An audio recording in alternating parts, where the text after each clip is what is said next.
So there's another legendary producer in there by the name of Dr. Dre. Has anyone ever heard of Dr. Dre? Yeah, all right.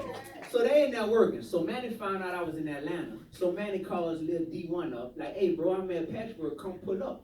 So I'm there, and I'm like, yo, I'm with Manny, that's the big homie. So that's family, all right?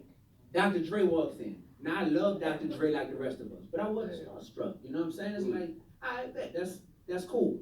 So then Manny is like, oh yeah, he tells Dre, he's like, oh yeah, Tip gonna come through in a little while too. All of a sudden my hands start getting sweaty. And I'm like, I said, Tip, I said, you talking about T.I.? He said, yeah, Tip. My hands get more sweaty, right? Because I'm like, yo, this is Dr. Dre, that's cool. But T.I.? Oh man, y'all gotta be kidding me, man. I grew up on this man when I was in middle school and coming up. So, damn, I've been out that long. Hey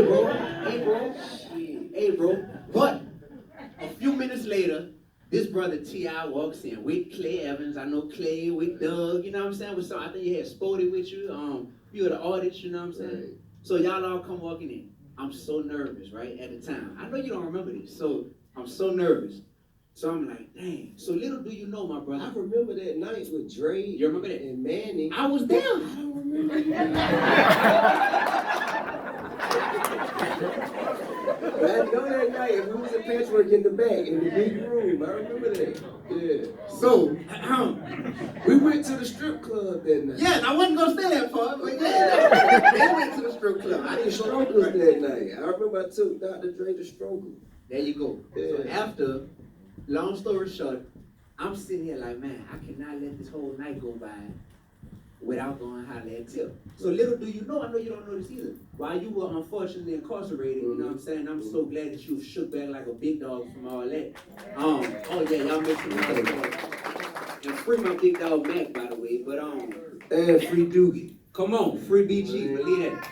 So look, while you were incarcerated, I believe the second time, I actually began getting managed by Grand Hustle Management, by a brother named Jason Jeter, right? Okay. Put me on my first nationwide tour with Young Dro, Killer Mike, right? No. So I'm fresh out the classroom touring the country with Grand Hustle Management. Right? Okay. My goal at the time is, I'm trying to get with Tip, because I look up to this man for real, but he incarcerated. So, long story short, you probably never knew that, but that night, I looked and I saw you were going to the bathroom. So when you left the room and went to the bathroom, I said, I could catch him in the hallway. So on his way back into the studio. I can imagine. On his way back into the studio, Tip feeling good, y'all. He just come from the club. He feeling real good. And I walk out there awkwardly, sweaty hands, talking about, what's up, Tip? I'm D1. I'm from New Orleans. I'm managed partner. I was managed by Grand Hustle while you was incarcerated. I've been looking up to you since I was in middle school. I'm cold. I'm a fire rapper. And he was like, why, thank you, brother.